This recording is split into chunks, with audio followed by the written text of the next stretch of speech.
Sulat sa mga taga-Hebreo, unang kabanata. Salita ng Diyos sa pamamagitan ng Kanyang Anak.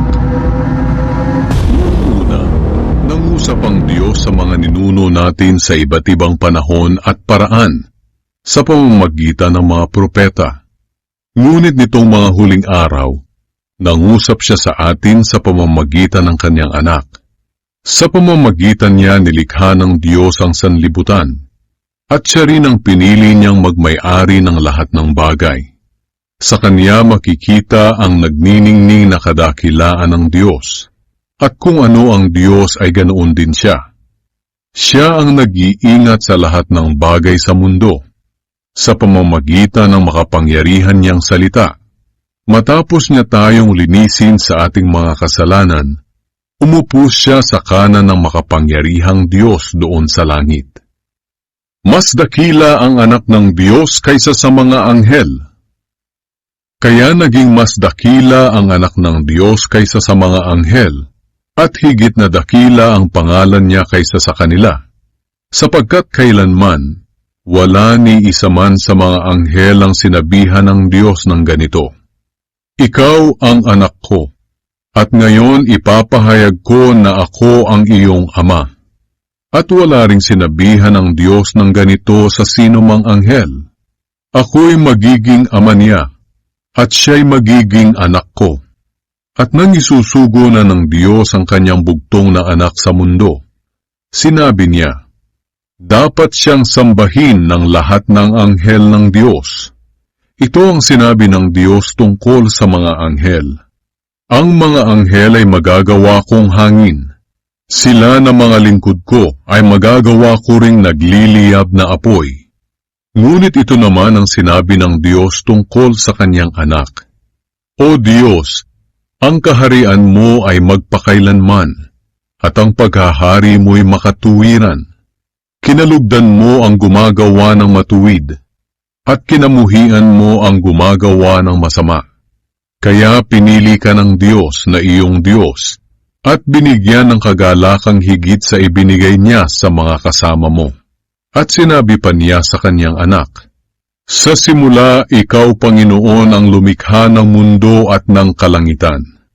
Maglalaho ang mga ito, ngunit mananatili ka magpakailanman. Maluluma itong lahat tulad ng damit. Titiklupin mo ang mga ito tulad ng isang balabal, at papalitan tulad ng damit. Ngunit hindi ka magbabago, at mananatili kang buhay magpakailanman." Kailan may hindi sinabi ng Diyos sa sino mang anghel, "Maupo ka sa kanan ko, hanggang mapasuko ko sa iyo ang mga kaaway mo."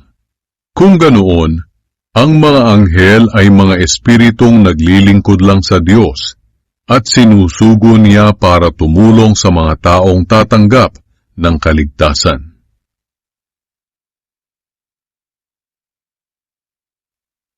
Ikalawang kabanata. Babalas sa mga lumilihis ng landas.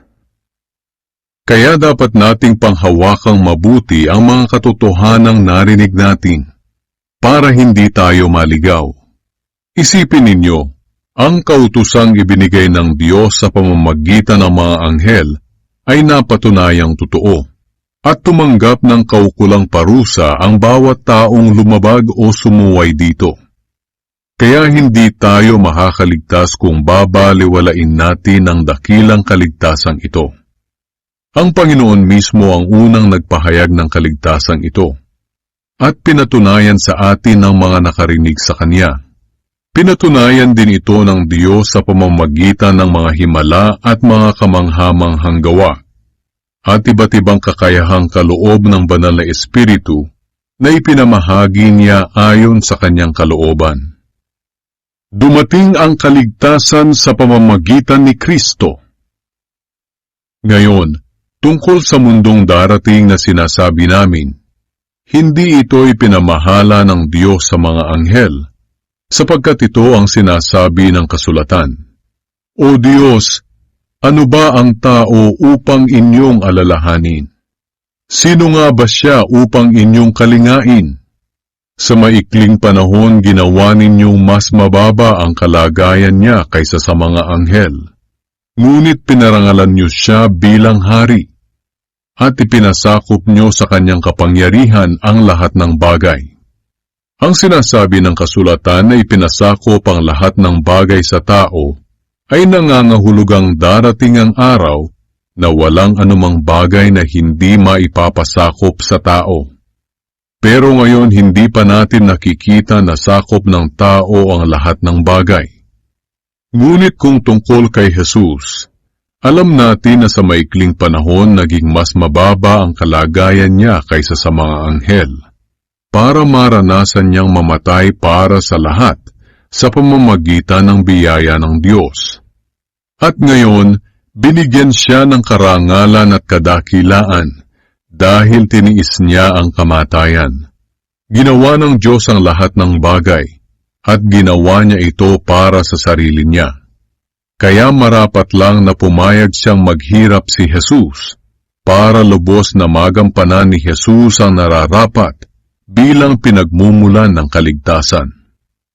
Sa ganoon, maraming mga tao ang magiging kanyang mga anak na kanyang mapaparangalan. Si Jesus ang naglilinis ng ating mga kasalanan, at ang kanyang ama ay siya rin nating ama. Kaya hindi niya ikinakahiya na ituring tayong mga kapatid niya. Ito ang sinabi niya sa kanyang ama, "Ipapahayag ko sa aking mga kapatid ang mga ginawa mo, at aawit ako ng papuri sa iyo sa piling ng mga sumasamba sa iyo." Sinabi rin niya, "Magtitiwala ako sa Diyos." At idinagdag pa niya, "Narito ako, kasama ang mga anak ng Diyos na kanyang ibinigay sa akin."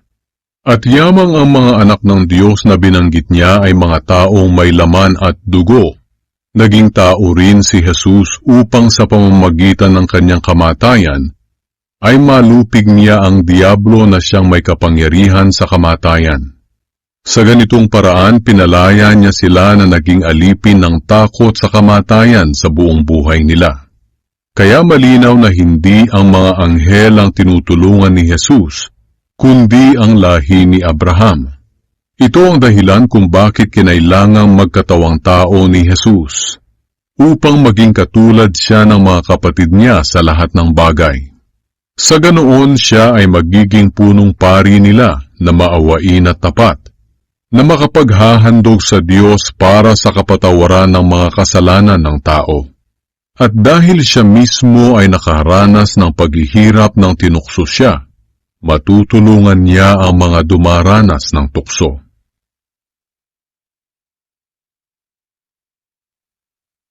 Ikatlong kabanata. Mas dakila si Jesus kaysa kay Moises. Kaya nga mga kapatid ko sa pananampalataya at mga kapwa ko na tinawag ng Diyos na makakasama sa langit, alalahanin niyo si Jesus. Siya ang apostol at punong pari ng ating pananampalataya.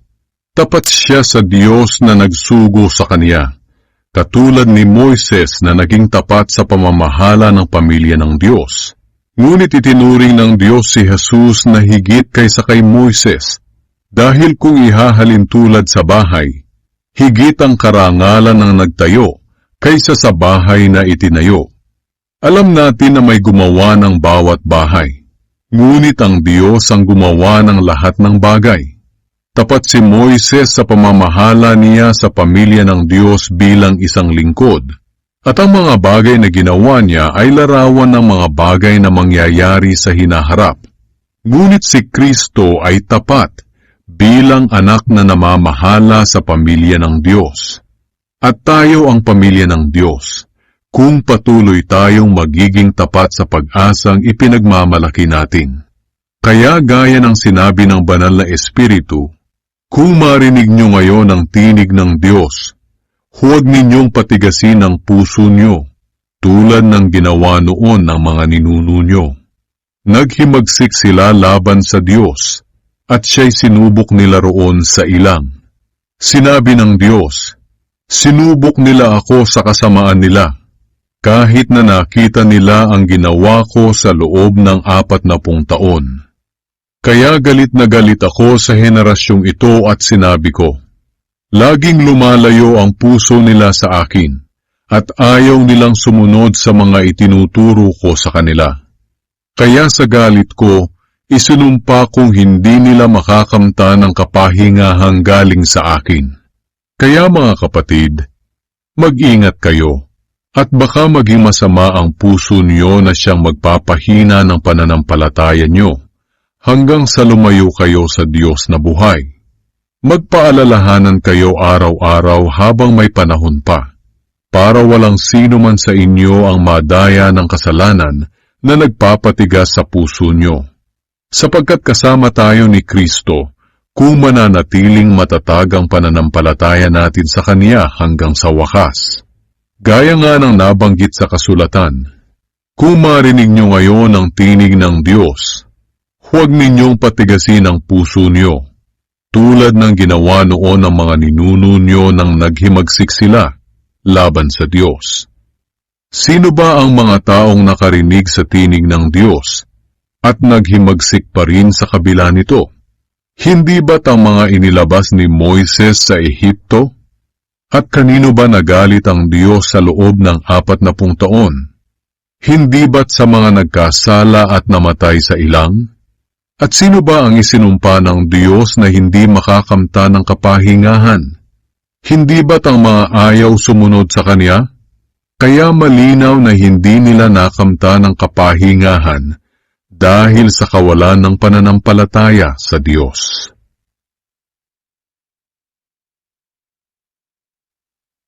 Ika-4 na kabanata. Ngunit kahit na ganoon ang nangyari sa kanila, nanatili pa rin ang pangako ng Diyos na makakamtan natin ang kapahingahang mula sa Kanya. Kaya mag-ingat tayo, at baka mayroon sa atin na hindi magkakamit ng pangakong ito, sapagkat nakarinig din tayo ng magandang balita katulad nila, pero naging walang saysay ang narinig nila, dahil hindi sila sumampalataya. Tayong mga sumasampalataya ang magkakamit ng kapahingahang mula sa Diyos, ngunit hindi ito makakamit ng hindi sumasampalataya, dahil sinabi ng Diyos, sa galit ko isinumpa kong hindi nila makakamtan ang kapahingahang galing sa akin.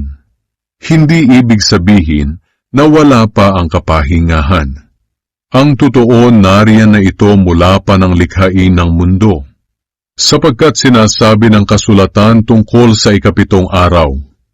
Sa 7 araw, nagpahinga ang Diyos sa kanyang paglikha, at sinabi rin sa kasulatan, hinding-hindi nila makakamta ng kapahingahang galing sa akin. Malinaw na niloob ng Diyos na may magkakamit ng kapahingahang ito. Pero ang mga nakarinig noon ng magandang balita ay hindi ito nakamtan dahil sa pagsuway nila sa Kanya. Kaya muling nagtakda ang Diyos ng isa pang pagkakataon na walang iba kundi ngayon. Dahil pagkalipas ng matagal na panahon, sinabi ng Diyos sa pamamagitan ni David, kung marinig nyo ngayon ang tinig ng Diyos, huwag ninyong patigasin ang puso ninyo. Dahil kung tunay na nadala ni Josue sa kapahingahan ng mga tao noong una, hindi na sana nagsalita ang Diyos tungkol sa isa pang kapahingahan. Kaya may kapahingahan pang nakalaan sa mga taong sakop ng Diyos. At ang kapahingahang ito ay katulad ng pagpapahinga ng Diyos sa 7 araw. Sapagkat ang sino mang magkakamit ng kapahingahang mula sa Diyos ay makapagpapahinga rin sa mga gawain niya, tulad ng pamamahinga ng Diyos matapos niyang likhain ang lahat. Kaya sikapin nating makamit ang kapahingahang ito. Huwag nating tularan ang mga tao noong una na sumuway sa Diyos, at baka hindi natin ito makamtan, sapagkat buhay at mabisa ang salita ng Diyos, at higit na matalas kaysa sa alinmang espadang magkabila ang talim. Tumatagos ito hanggang kaluluwa at espiritu, at hanggang sa kasukasuan at kaloob-looban ng buto. Nalalaman nito ang pinakamalalim na iniisip at hinahangad ng tao. Walang makapagtatago sa Diyos. Nakikita niya at lantad sa paningin niya ang lahat, at sa Kanya tayo mananagot. Si Kristo ang ating punong pari.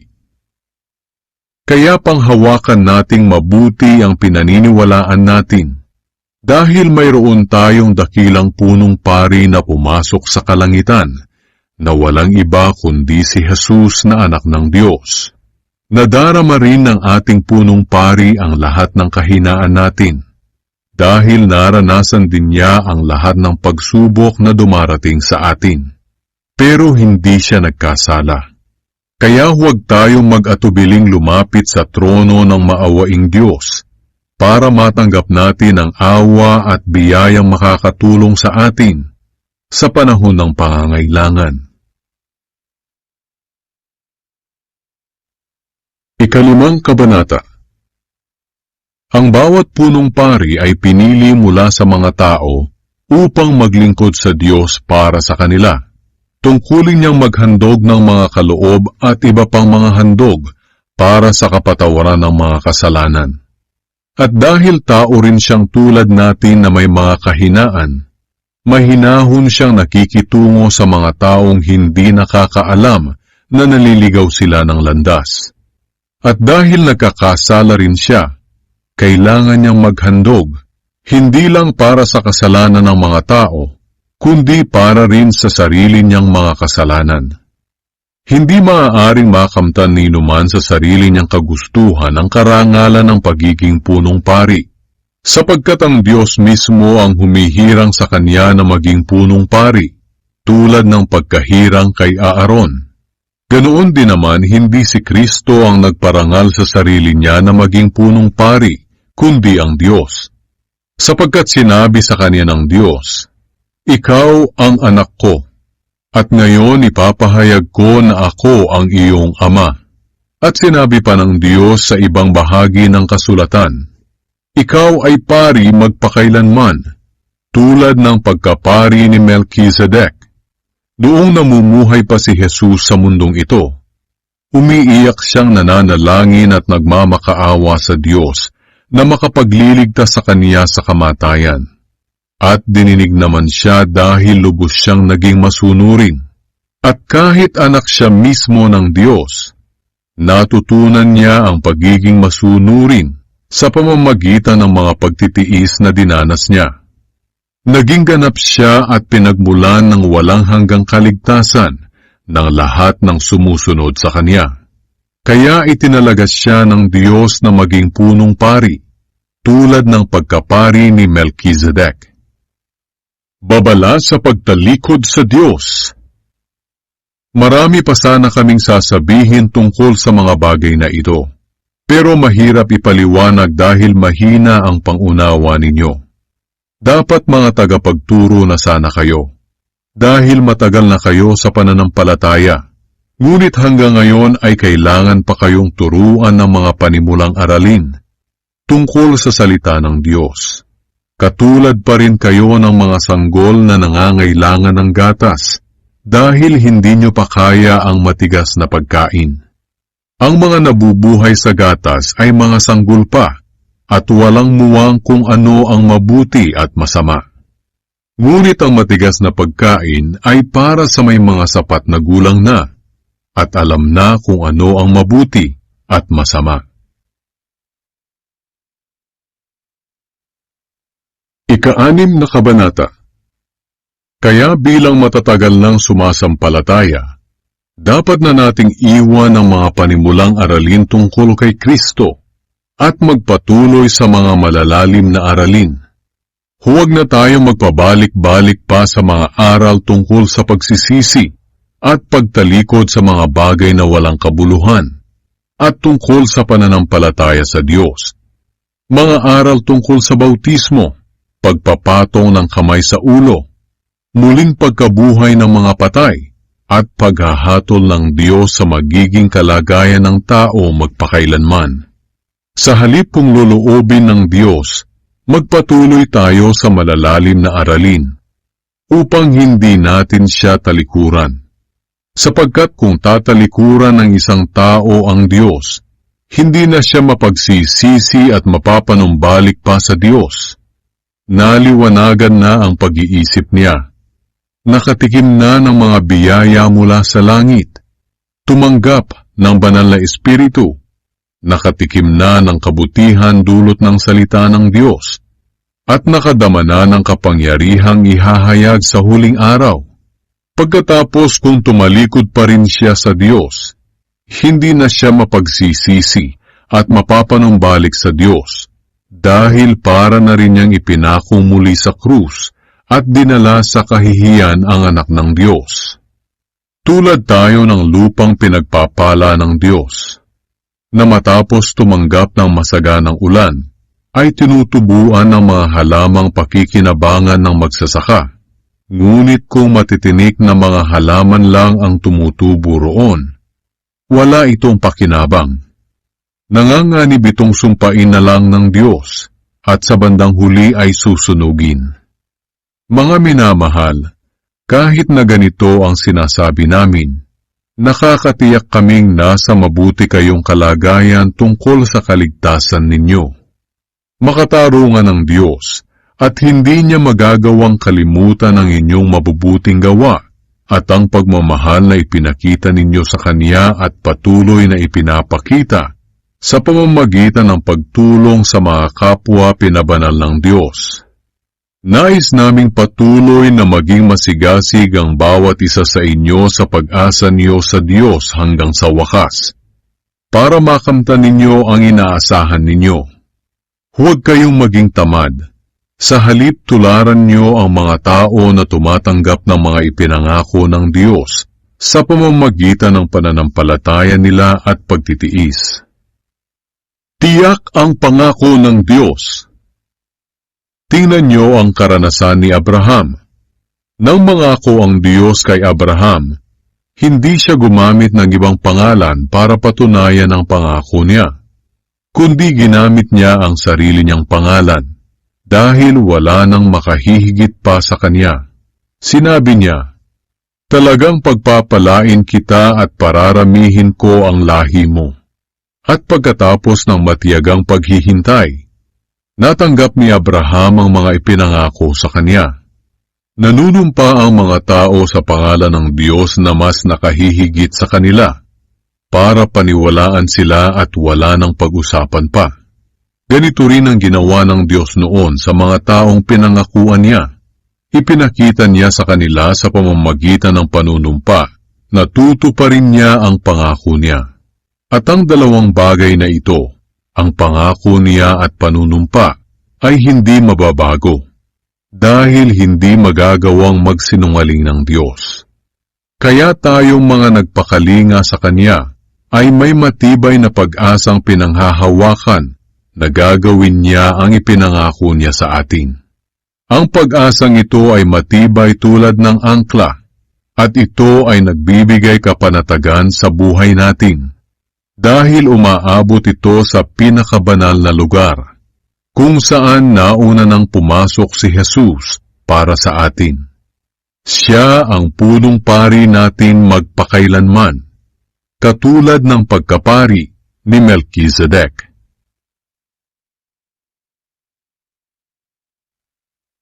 Ikapitong kabanata. Ang paring si Melchizedek. Itong si Melchizedek ay hari noon sa Salem at pari ng kataas-taasang Diyos. Nang pauwi na si Abraham mula sa pakikipaglaban sa mga haring nilupig niya, sinalubong siya ni Melchizedek at pinagpala. Pagkatapos ibinigay sa kanya ni Abraham ang ikapu ng lahat ng nasamsam niya sa labanan. Ang kahulugan ng pangalang Melchizedek ay hari ng katuwiran.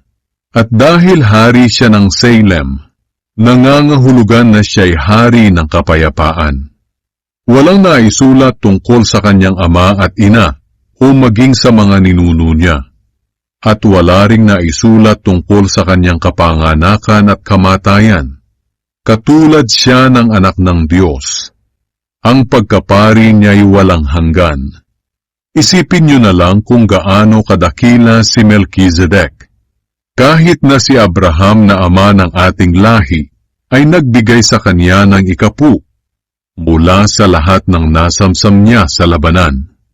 Ayon sa kautusan ni Moises, ang mga paring mula sa lahi ni Levi ang siyang tatanggap ng ikapu mula sa mga kapwa nila Hudyo, kahit na nagmula silang lahat kay Abraham. Hindi kabilang si Melchizedek sa lahi ni Levi, pero tumanggap siya ng ikapu mula kay Abraham at pinagpala pa niya si Abraham, ang taong pinangakuan ng Diyos. At alam nating mas mataas ang nagpapala kaysa sa pinagpapala. Kung tungkol sa paring mula sa lahi ni Levi na tumatanggap ng ikapu, mga tao lang sila na may kamatayan. Pero pinatutunayan ng kasulatan na si Melchizedek na tumanggap ng ikapu mula kay Abraham ay nananatiling buhay. At masasabi natin na kahit si Levi na ang kanya ang tumatanggap ng ikapu, ay nagbigay din ng kanyang ikapu sa pamamagitan ni Abraham. Sapagkat na magbigay si Abraham kay Melchizedek, masasabi nating si Levi ay nasa katawan pa ng ninuno niyang si Abraham. Alam natin na ang kautusang ibinigay ng Diyos sa mga Hudyo ay batay sa pagkapari na nanggaling sa lahi ni Levi. Kung makakamtan sa pamamagitan ng mga ginagawa ng mga paring ito ang pagiging matuwid, hindi na sana kakailanganin pa ang ibang pari na katulad ng pagkapari ni Melchizedek, na iba sa pagkapari ni Aaron. At kung papalitan ang pagkapari, kailangan ding palitan ang kautusan. Ang ating Panginoong Hesus na siyang tinutukoy na ipinalit sa mga pari ay kabilang sa ibang lahi. Dahil malinaw na galing siya sa lahi ni Huda at hindi kay Levi. At wala pang naglingkod kahit kailan bilang pari mula sa lahi ni Huda. Sapagkat nang sabihin ni Moises kung sino ang maaaring maging pari, wala siyang sinabi tungkol sa lahi ni Huda. Si Jesus ay katulad ni Melchizedek. Lalo pang naging malinaw na pinalitan na ang mga paring mula sa lahi ni Levi nang magkaroon ng ibang pari na gaya ni Melchizedek. Naging pari siya, hindi dahil sa lahi niya ayon sa kautusan, kundi dahil sa makapangyarihan niyang buhay na walang hanggan. Sapagkat ito ang sinasabi ng kasulatan tungkol sa kanya. Ikaw ay pari magpakailanman, ayon sa pagkapari ni Melchizedek. Kaya nga pinalitan na ng Diyos ang dating kautusan, dahil mahina ito at hindi makakatulong sa atin. Sapagkat walang matuwid sa paningin ng Diyos sa pamamagitan ng pagsunod sa kautusan. Ito ang dahilan kung bakit tayo binigyan ngayon ng mas mabuting pag-asa at sa pamamagitan nito'y makakalapit na tayo sa Diyos. Mas mabuti ang bagong pag-asang ito dahil nilakipan ito ng Diyos ng panunumpa. Hindi siya nanumpa ng gawin niyang mga pari ang lahi ni Levi, pero nanumpa siya ng gawin niyang pari si Jesus. Ito ang sinasabi ng kasulatan. Sumumpa ang Panginoon na ikaw ay pari magpakailanman at hindi magbabago ang pasya niya. Kaya si Jesus ang naging katiyakan natin sa isang mas mabuting kasunduan. Maraming pari noon dahil kapag namatay ang isa, pinapalitan siya ng isa upang maipagpatuloy ang mga gawain nila bilang mga pari. Ngunit si Jesus ay walang kamatayan, kaya hindi na ililipat sa iba ang pagkapari niya. Kaya maililigtas niya ng lubos ang sinumang lumalapit sa Diyos sa pamamagitan niya. Dahil nabubuhay siya magpakailanman upang mamagitan para sa kanila. Kaya si Jesus ang punong pari na kailangan nating. Banal siya, walang kapintasan, walang kasalanan, hiwalay sa mga makasalanan, at itinaas ng higit pa sa kalangitan. Hindi siya katulad ng ibang punong pari na kailangang maghandog araw-araw para sa kasalanan niya, at pagkatapos para naman sa mga kasalanan ng mga tao. Si Jesus ay minsan lang naghandog para sa lahat, nang ialay niya ang kanyang sarili. Ang mga tao na naging punong pari ayon sa kautusan ay may mga kahinaan. Ngunit ayon sa sinumpaan ng Diyos matapos maibigay ang kautusan, itinalagan niya ang kanyang anak na maging punong pari magpakailanman. Dahil natupad nito ang layunin ng Diyos.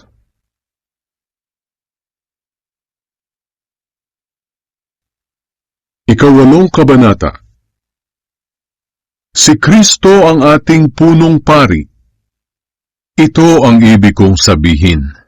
Mayroon na tayo ngayong punong pari na nakaupo sa kanan ng trono ng kataas-taasang Diyos sa langit.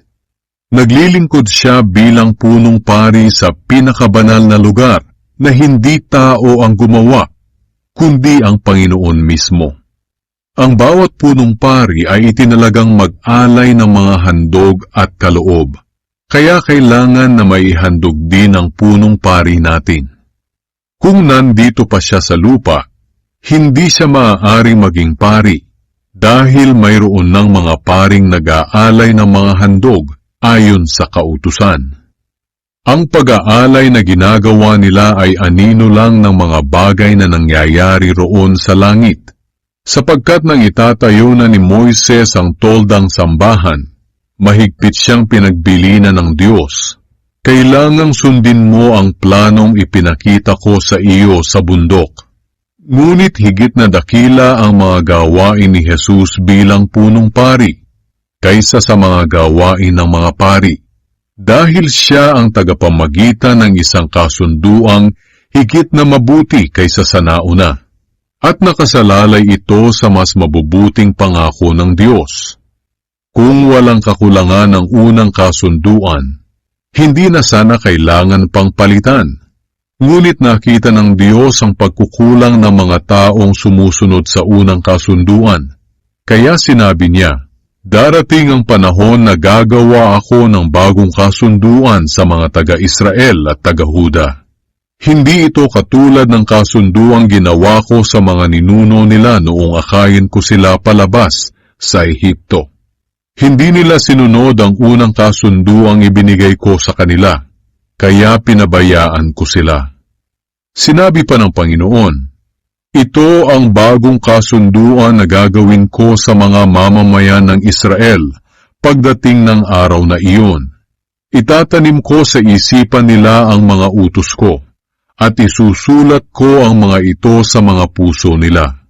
Ako ang magiging Diyos nila, at sila naman ang magiging bayan ko.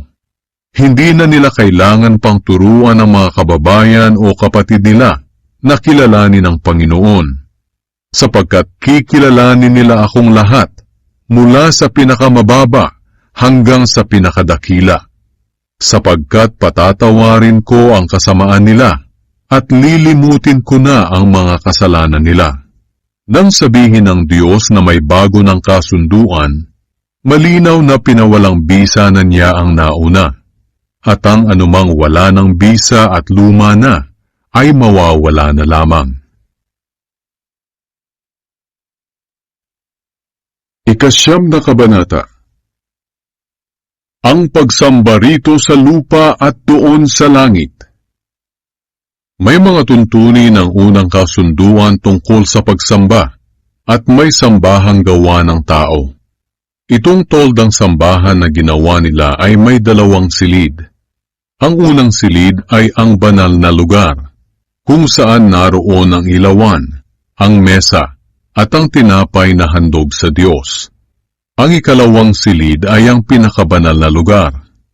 Naroon ang gintong altar na pinagsusunugan ng insenso at ang kahon ng kasunduan na nababalutan ng ginto. Nasa loob ng kahon ng lalagyang ginto na may lamang mana, ang tungkod ni Aaron na nagkasibol, at ang malapad na mga bato kung saan nakaukit ang mga utos ng Diyos.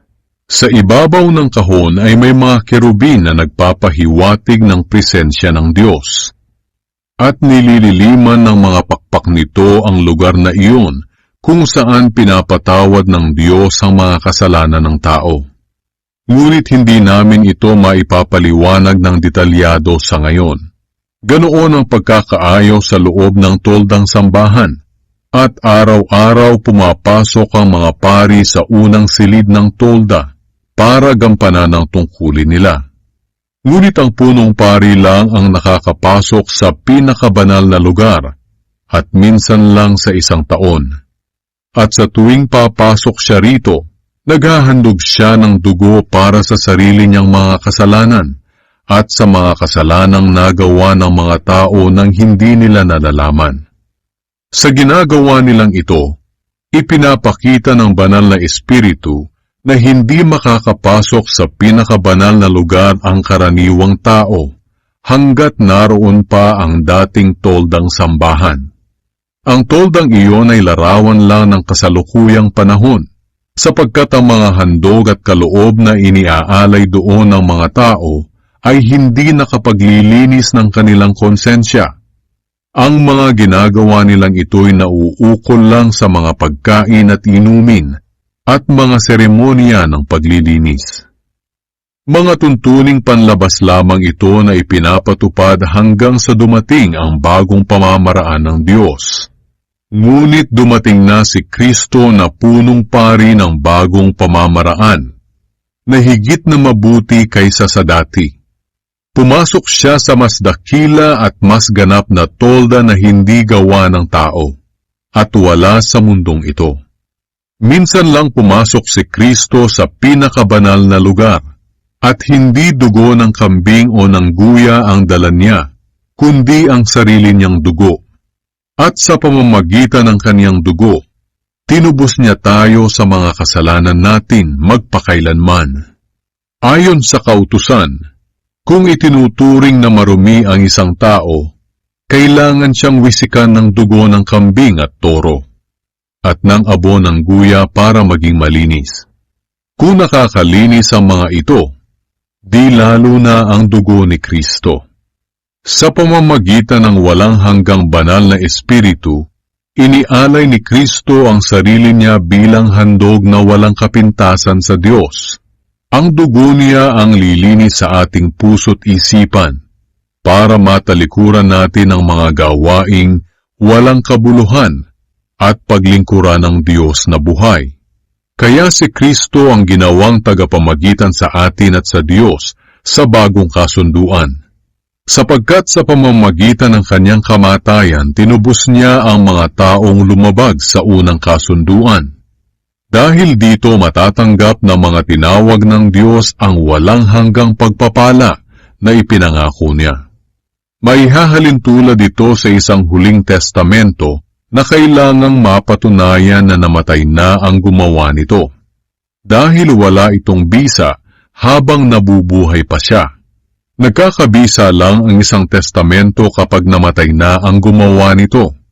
Kaya maging ang unang kasunduan ay kinailangang pagtibayin sa pamamagitan ng dugo, sapagkat nang ipahayag ni Moises ang kautusan sa mga tao, kumuha siya ng dugo ng mga guyat kambing at hinaluan ng tubig. Isinawsaw niya rito ang balahibo ng tupa na kinulayan ng pula na nakatali sa sanga ng isopo. Pagkatapos, winisikan niya ang aklat ng kautusan at ang mga tao.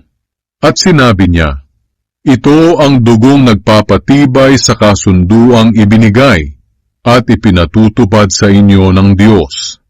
Winisikan din niya ng dugo ang toldang sambahan at ang lahat ng bagay doon na ginagamit sa pagsamba. Ayon sa kautusan, nililinis sa pamamagitan ng dugo ang halos lahat ng bagay na ginagamit sa pagsamba. At kung walang pagbubuhos ng dugo bilang handog sa Diyos, wala ring kapatawaran ng mga kasalanan. Kaya kailangang linisin sa pamamagitan ng ganitong paraan ng paghahandog ang mga bagay sa sambahang ito na larawan lang ng mga bagay na nasa langit. Pero nangangailangan ng mas mabuting handog ang mga bagay na nasa langit, sapagkat hindi pumasok si Kristo sa isang banal na lugar na gawa ng tao at larawan lang ng mga bagay na nasa langit, kundi sa langit mismo. Siya ngayon ay namamagitan para sa atin sa harap ng Diyos. Ang punong pari ng mga Hudyo ay pumapasok sa pinakabanal na lugar bawat taon na may dalang dugo ng hayop. Ngunit si Kristo ay minsan lamang naghandog ng kanyang sarili at hindi na niya ito inulit-ulit pa. Dahil kung kailangang ulit-ulitin, maraming beses sanang nagdusa si Kristo mula pa ng likhain ng mundo, pero minsan lamang siya naparito sa mundo para alisin ang mga kasalanan natin sa pamamagitan ng paghahandog ng kanyang sarili. Ginawa niya ito nitong mga huling araw. Itinakda sa mga tao ang mamatay ng minsan at pagkatapos nito'y ang paghuhukom ng Diyos. Ganoon din naman, minsan lang namatay si Kristo nang inihandog niya ang kanyang sarili para alisin ang kasalanan ng mga tao. At muli siyang babalik dito sa mundo. Hindi na para akuing muli ang kasalanan ng mga tao, kundi para iligtas ang mga taong naghihintay sa Kanya.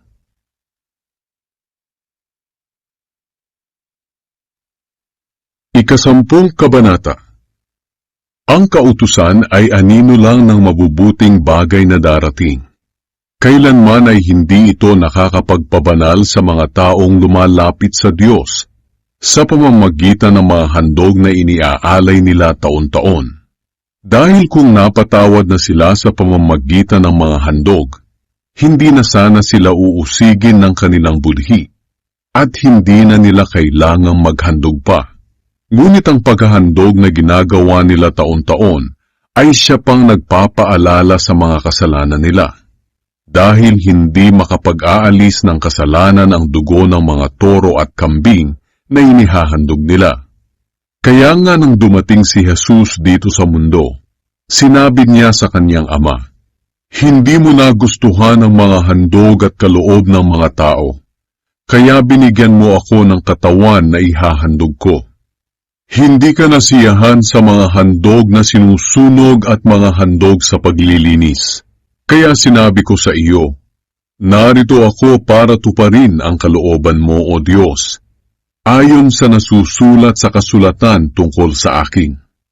Una, sinabi ni Kristo na hindi nagustuhan ng Diyos ang mga handog at kaloob.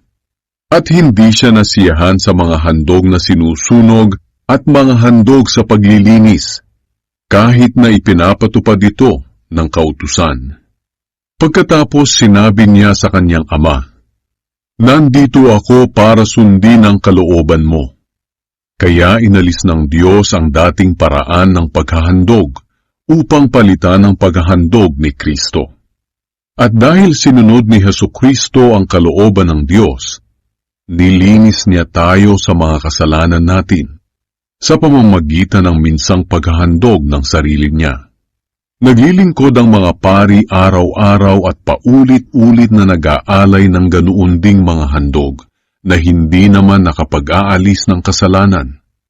Ngunit si Kristo ay minsan lamang naghandog para sa ating mga kasalanan at hindi na ito mauulit kailanman.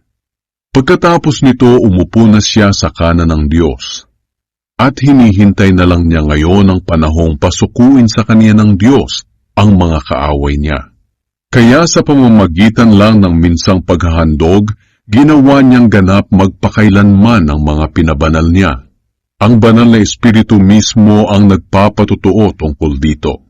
Sapagkat sinabi niya, "Ganito ang bagong kasunduan na gagawin ko sa kanila sa darating na panahon," sabi ng Panginoon.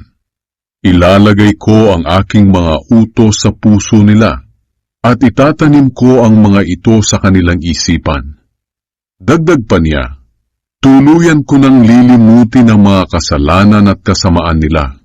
At dahil napatawad na ang mga kasalanan natin, hindi na natin kailangan pang maghandog para sa ating mga kasalanan." Lumapit tayo sa Diyos. Kaya mga kapatid, malaya na tayong makakapasok sa pinakabanal na lugar dahil sa dugo ni Jesus.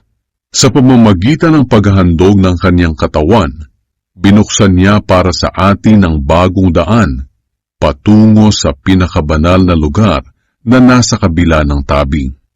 At ang daang ito ang nagdadala sa atin sa buhay na walang hanggan.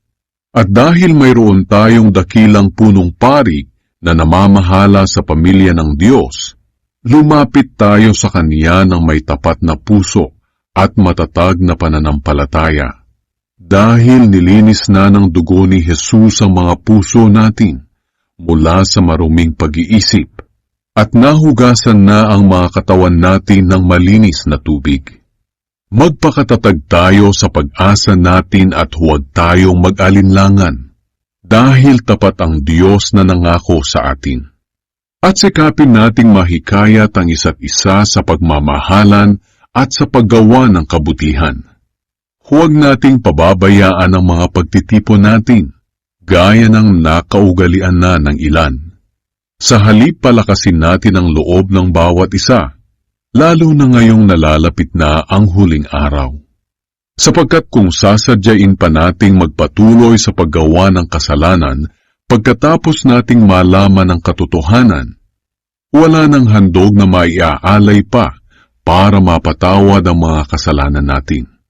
Tanging ang nakakatakot na paghuhukom at nagliliyab na apoy ang naghihintay sa mga taong kumakalaban sa Diyos. Ipinapapatay noon ng walang awa ang lumalabag sa kautusan ni Moises kapag napatunayan ng 2 o 3 saksi ang paglabag niya. Gaano pa kaya kabigat ang parusang tatanggapin ng taong lumapastangan sa anak ng Diyos at nagpawalang halaga sa dugo na nagpatibay sa kasunduan ng Diyos at naglinis sa mga kasalanan niya? Talagang mas mabigat ang parusa sa mga taong ito na humamak sa maawaing banal na espiritu. Sapagkat kilala natin ang Diyos na nagsabi, "Ako ang maghihiganti, ako ang magpaparusa," at mayroon ding nakasulat na ganito, "Hahatulan ng Panginoon ang mga taong sakop niya. Kakilakilabot ang kahihinatnan ng mga hahatulan ng Diyos na buhay." Alalahanin niyo ang nakaraang panahon. Noong una kayong naliwanagan, dumaan kayo sa matinding hirap, pero tiniis niyo ito at hindi kayo nadaig. Kung minsan inaalipusta kayo at pinag-uusig sa harapan ng mga tao, at kung minsan na may dinadamayan niyo ang mga kapatid na dumaranas ng ganitong pagsubok, dinadamayan niyo ang mga kapatid na nakabilanggo, at kahit inagawan kayo ng mga ari-arian, tiniis niyo ito ng may kagalakan, dahil alam ninyong mayroon kayong mas mabuting kayamanan na hindi mawawala kailanman. Kaya huwag kayong mawawala ng pananalig sa Diyos, dahil may malaking gantimpalang nakalaan para sa inyo. Kailangan ninyong magtiis para masunod nyo ang kalooban ng Diyos at matanggap nyo ang ipinangako niya. Sapagkat sinasabi sa kasulatan, "Sandaling panahon na lang at darating na siya, hindi na siya magtatagal, at mabubuhay ang taong itinuring kong matuwid dahil sa pananampalataya niya. Ngunit kung tumalikod siya sa akin, hindi ko na siya kalulugdan." Ngunit hindi tayo kabilang sa mga tumatalikod sa Diyos at napapahamak, kundi kabilang tayo sa mga sumasampalataya at naliligtas.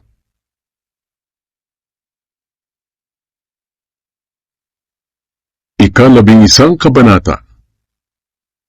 Mga dakilang halimbawa ng pananampalataya. Ang pananampalataya ay ang katiyakan na matatanggap natin ang mga bagay na inaasahan natin, at ito ang pagiging sigurado sa mga bagay na hindi natin nakikita. Dahil sa pananampalataya ng mga ninuno natin, kinalugdan sila ng Diyos. Dahil sa pananampalataya, alam natin na ang sanlibutan ay ginawa ng Diyos sa pamamagitan ng Kanyang salita. Kaya ang mga bagay na nakikita natin ay galing sa mga hindi nakikita. Dahil sa pananampalataya, nag-alay si Abel ng mas mabuting handog kaysa kay Cain. At dahil sa pananampalataya niya, itinuring siyang matuwid ng Diyos. dahil tinanggap ng Diyos ang handog niya. Kaya kahit patay na si Abel, may itinuturo pa rin siya sa atin sa pamamagitan ng pananampalataya niya. Dahil sa pananampalataya, hindi namatay si Enoch, kundi dinala siya sa langit. Hindi na siya nakita pa, dahil dinala siya ng Diyos. Ayon sa kasulatan, dinala siya dahil nalugod ang Diyos sa buhay niya. Hindi makapagbibigay lugod sa Diyos ang taong walang pananampalataya. Dahil ang sinumang lumalapit sa Kanya ay dapat maniwalang may Diyos at nagbibigay siya ng gantimpala sa mga taong humahanap sa Kanya. Dahil sa pananampalataya, pinakinggan ni Noe ang babala ng Diyos tungkol sa mga bagay na mangyayari, kahit hindi pa niya nakikita. Kaya gumawa siya ng isang barko para mailigtas niya ang kanyang sarili at ang pamilya niya. At sa pananampalataya niya, hinatulan ng mga tao sa mundo, pero itinuring siyang matuwid ng Diyos. Dahil sa pananampalataya, sinunod ni Abraham ang utos ng Diyos na pumunta sa lugar na ipinangako sa kanya. Umalis siya sa bayan niya kahit hindi niya alam kung saan siya pupunta. Dahil din sa pananampalataya, nanirahan si Abraham sa lupaing ipinangako sa kaniya ng Diyos, kahit nasa tolda lang siya tumira na parang isang dayuhan. Tumira rin sa tolda ang anak niya na si Isaac at apong si Jacob, na mga tagapagmana rin ng pangako ng Diyos, sapagkat ang talagang inaasahan ni Abraham ay isang lungsod na may matibay na pundasyon, na ang Diyos mismo ang nagplano at nagtayo. Dahil sa pananampalataya, nagkaanak si Abraham, kahit na matanda na siya at baog ang asawa niyang si Sarah. Dahil naniwala si Abraham, natuto pa rin ng Diyos ang pangako niya na magkakaanak si Sarah. Kaya mula kay Abraham na wala ng pag-asang magkaanak pa, nagmula ang isang lahi na kasindami ng mga bituin sa langit at buhangin sa dalampasigan. Ang lahat ng taong ito'y namatay na sumasampalataya. Hindi man nila natanggap ang mga pangako ng Diyos noong nabubuhay pa sila. Natitiyak naman nilang darating ang araw na matatanggap nila ang kanilang hinihintay. Itinuring nilang mga dayuhan ang sarili nila at naninirahan lang sa mundong ito. Ang mga taong may ganitong pananaw ay nagpapahiwatig na naghahanap sila ng sariling bayan. Kung ang bayang iniwan nila ang iniisip nila, may pagkakataon pa silang makabalik. Ngunit hinahangad nila ang mas mabuting lugar, at ito'y walang iba kundi ang lungsod na nasa langit. Kaya hindi ikinakahiya ng Diyos na siya'y tawagin nilang Diyos, dahil ipinaghanda niya sila ng isang lungsod. Dahil sa pananampalataya, handang ihandog ni Abraham ang kaisa-isa niyang anak na si Isaac, nang subukin siya ng Diyos. Kahit na alam niyang si Isaac ang ipinangako ng Diyos na pagmumulan ng kanyang lahi, handa pa rin niya itong ialay, sapagkat nanalig si Abraham na kung mamamatay si Isaac, muli siyang bubuhayin ng Diyos. At ganoon nga ang nangyari. Parang bumalik sa kaniya si Isaac mula sa kamatayan. Dahil sa pananampalataya, binasbasan ni Isaac sina Jacob at Esau, para maging mabuti ang hinaharap nila. Dahil sa pananampalataya, binasbasan ni Jacob ang mga anak ni Jose bago siya namatay. At sumamba siya sa Diyos habang nakatukod sa kaniyang tungkod. Dahil sa pananampalataya, sinabi ni Jose nang malapit na siyang mamatay na aalis ang mga Israelita sa Ehipto at ipinagbilin niyang dalhin nila ang mga buto niya kapag umalis na sila. Dahil sa pananampalataya, hindi natakot sumuway ang mga magulang ni Moises sa utos ng hari. Sapagkat nang makita nilang maganda ang sanggol, itinago nila ito sa loob ng 3 buwan. Dahil sa pananampalataya, nang malaki na si Moises ay tumanggi siyang tawaging anak ng prinsesa ng Ehipto. Mas ginusto niyang makibahagi sa paghihirap na dinaranas ng mga taong sakop ng Diyos kaysa lasapin ng mga panandaliang kaligayahan na dulot ng kasalanan. Itinuring niyang mas mahalaga ang maalipusta para kay Kristo kaysa sa mga kayamanan ng Ehipto, dahil inaasam niya ang gantimpalang matatanggap niya. Dahil sa pananampalataya, iniwan ni Moises ang Ehipto at hindi siya natakot kahit na magalit ang hari sa kanya. Nanindigan siya dahil parang nakita niya ang Diyos na hindi nakikita. Dahil sa pananampalataya niya, sinimulan niya ang pagdaraos ng pista ng paglampas ng anghel. Inutusan niya ang mga Israelita na pahiran ng dugo ng tupa ang mga pintuan nila para maligtas ang mga panganay nila sa anghel na papatay sa mga panganay ng mga Ehipsyo. Dahil sa pananampalataya, nakatawid ang mga Israelita sa dagat na pula na parang dumadaan sa tuyong lupa. Pero nang sinubukang tumawid ng mga humahabol na Ehipsyo, nalunod sila. Dahil sa pananampalataya, gumuho ang mga pader ng Jericho, matapos itong ikutan ng mga Israelita sa loob ng 7 araw. Dahil sa pananampalataya, tinulungan ni Rahab na babaeng bayaran ng mga espiya at hindi siya pinatay kasama ng mga kababayan niyang suwail sa Diyos. Kailangan ko pa bang magbigay ng maraming halimbawa? Kakapusin ako ng panahon kung iisa-isahin ko pa ang mga ginawa ni Gideon, Barak, Samson, Heftha, David, Samuel, at ng iba pang mga propeta. Dahil sa pananampalataya nila, nilupig nila ang mga kaharian, namahala sila ng may katarungan, at tinanggap nila ang mga ipinangako ng Diyos.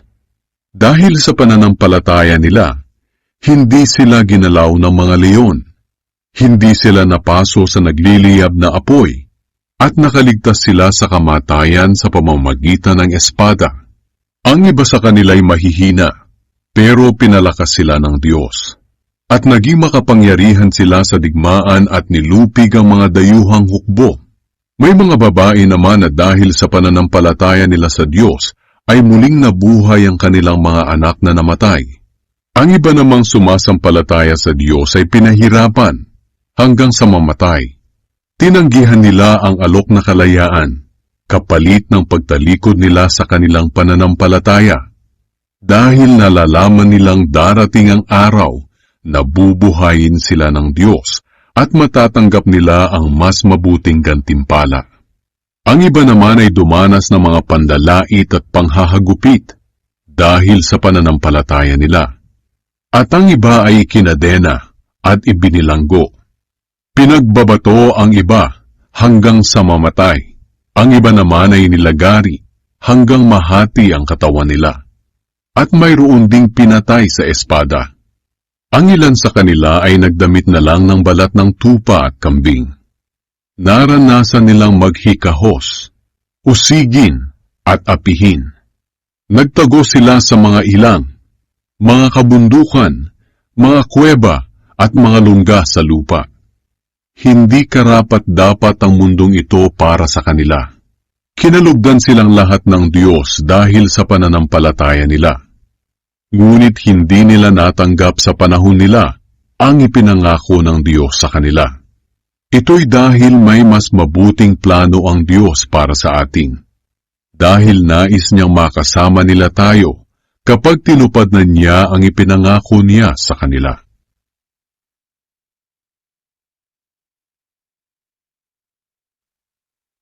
Ika-12 kabanata. Ang Diyos na Ama natin. Napapaligiran tayo ng maraming tao na nagpapatutuo tungkol sa pananampalataya nila sa Diyos. Kaya talikuran na natin ang kasalanang pumipigil sa atin at alisin ang anumang hadlang sa pagtakbo natin. Buong tiyaga tayong magpatuloy sa takbuhing itinakda ng Diyos para sa atin. Ituon natin ang ating paningin kay Jesus na siyang sandigan ng pananampalataya natin mula sa simula hanggang sa katapusan. Tiniis niya ang paghihirap sa krus at hindi niya ito ikinahiya dahil inisip niya ang kaligayahang naghihintay sa kanya. At ngayon nga ay nakaupo na siya sa kanan ng trono ng Diyos. Isipin niyo ang mga tiniis ni Jesus na paghihirap sa kamay ng mga makasalanang tao, para hindi kayo panghinaan ng loob. Kung tutuusin, wala pa namang pinatay sa inyo dahil sa pakikipaglaban sa kasalanan. Baka nakalimutan niyo na ang pangaral ng Diyos sa inyo bilang mga anak niya. Anak, huwag mong baliwalain ang pagdidisiplina ng Panginoon at huwag kang panghinaan ng loob kung sinasaway ka niya. Sapagkat dinidisiplina ng Panginoon ang mga minamahal niya at pinapalo niya ang itinuturing niyang mga anak. Tiisin niyo ang lahat ng paghihirap bilang pagdidisiplina ng Diyos sa inyo, dahil itinuturing niya kayong mga anak. Sino bang anak ang hindi dinidisiplina ng Ama? Kung hindi kayo dinidisiplina ng Diyos gaya ng pagdidisiplina niya sa lahat ng anak niya, hindi kayo mga tunay na anak, kundi mga anak sa labas. Kahit ang mga ama natin dito sa lupa ay dinidisiplina tayo. At sa kabila nito, iginagalang natin sila. Kaya lalong dapat tayong magpasakop sa pagdidisiplina ng ating Ama na nasa langit para maging mabuti ang pamumuhay natin. Sa maikling panahon, dinidisiplina tayo ng mga ama natin dito sa lupa ayon sa inaakala nilang mabuti. Ngunit ang pagdidisiplina ng Diyos ay laging para sa ikabubuti natin upang maging banal tayong gaya niya. Habang dinidisiplina tayo, hindi tayo natutuwa, kundi nasasaktan. Ngunit ang ibubunga naman ito sa bandang huli ay ang mapayapa at matuwid na pamumuhay. Mga babala at bilin. Kaya palakasin ninyo ang sarili nyo at patibayin ang inyong loob. Lumakad kayo sa matuwid na daan upang ang mga kapatid na sumusunod sa inyo na mahihina ang pananampalataya ay hindi matisod at mapilayan, kundi lumakas. Pagsikapan ninyong mamuhay ng may mabuting relasyon sa lahat ng tao at magpakabanal kayo.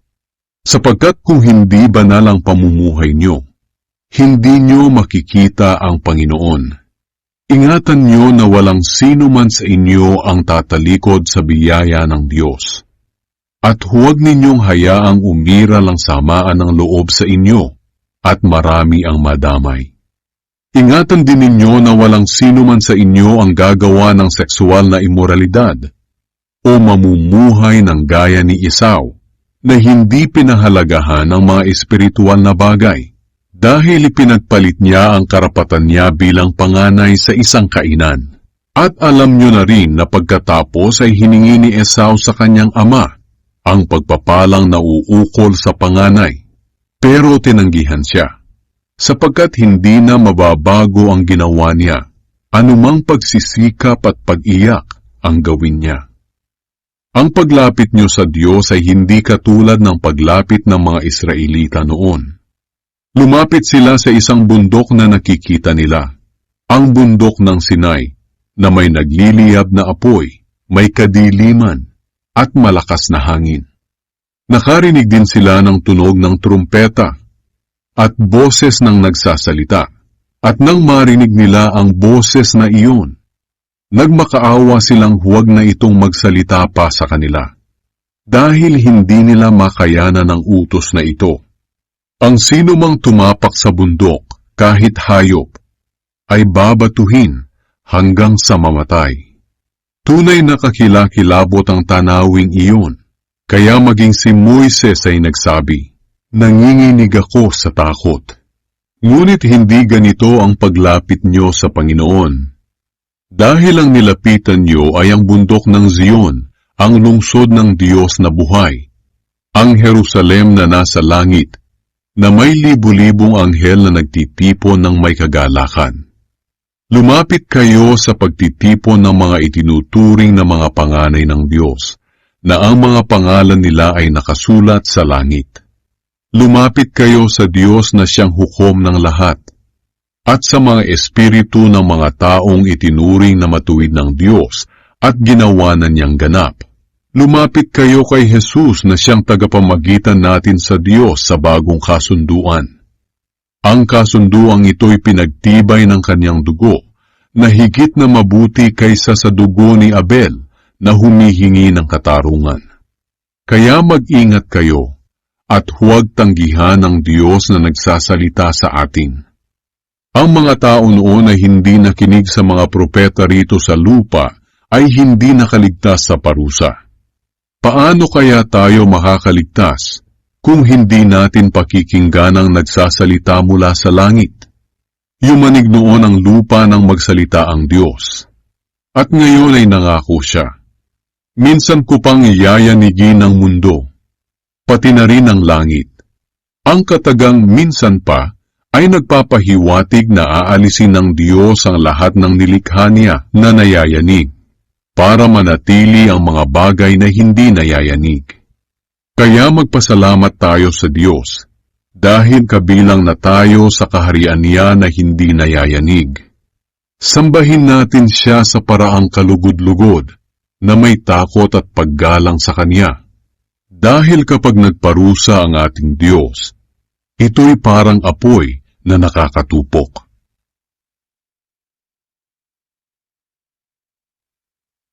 Ikalabing-tatlong kabanata.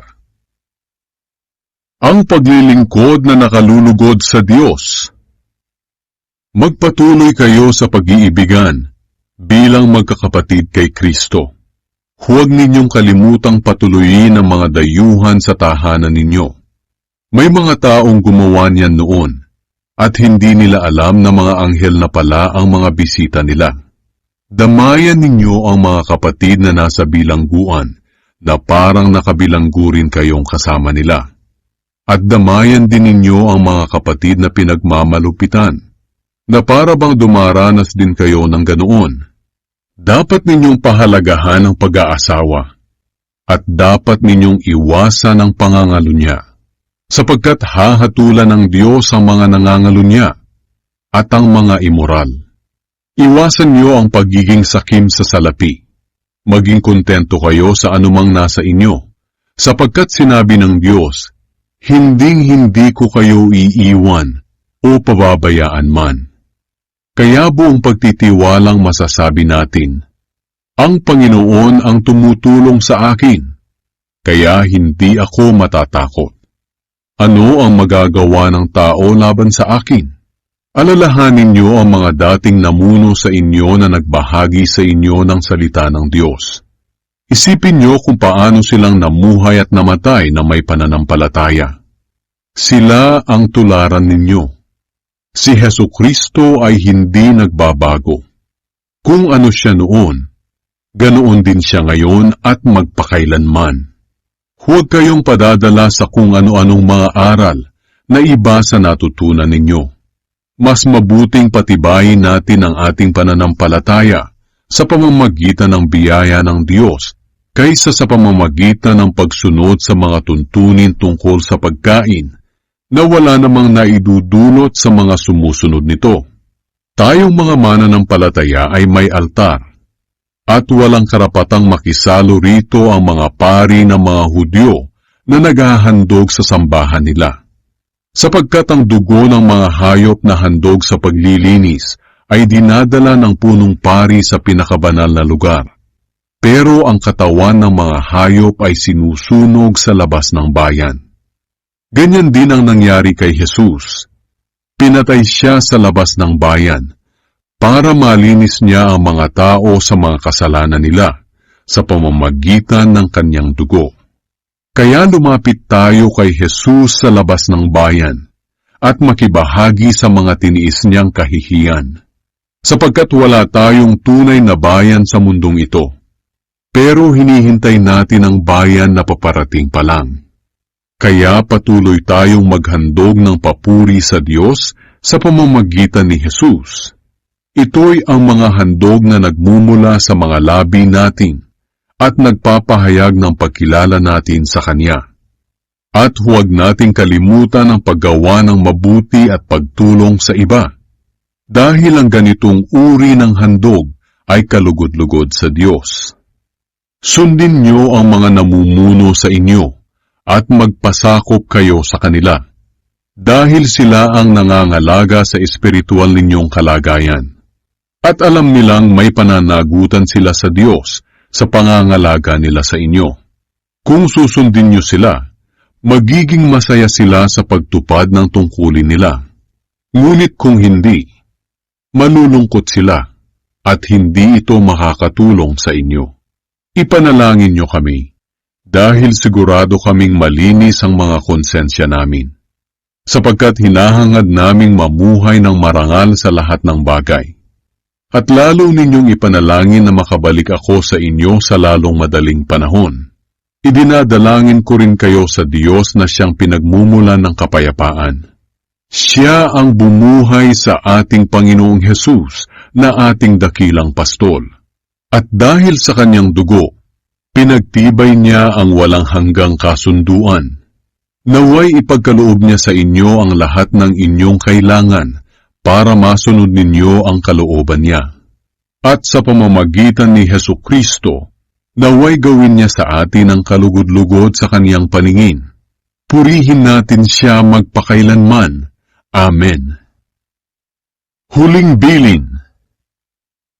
Mga kapatid, nakikiusap ako sa inyo na pakinggan ninyong mabuti ang mga payo ko, dahil maikli lang ang sulat na ito. Gusto ko ring malaman nyo na pinalaya na sa bilangguan ng kapatid nating si Timoteo. At kung makarating agad siya rito, isasama ko siya pagpunta ko riyan. Ikumusta nyo kami sa mga namumuno sa inyo at sa lahat ng mga pinabanal ng Diyos. Kinukumusta kayo ng mga kapatid nating taga-Italia. Pagpalain nawa kayong lahat ng Diyos. Mga minamahal kong mananampalataya, kabutihan at biyaya ng Panginoon ang sumainyo, gabay at patnubay ng may kapal, ay tumahan sa inyong buhay, maging huwaran at tularan, nawa kayo sa pakikinig sa banal na aklat.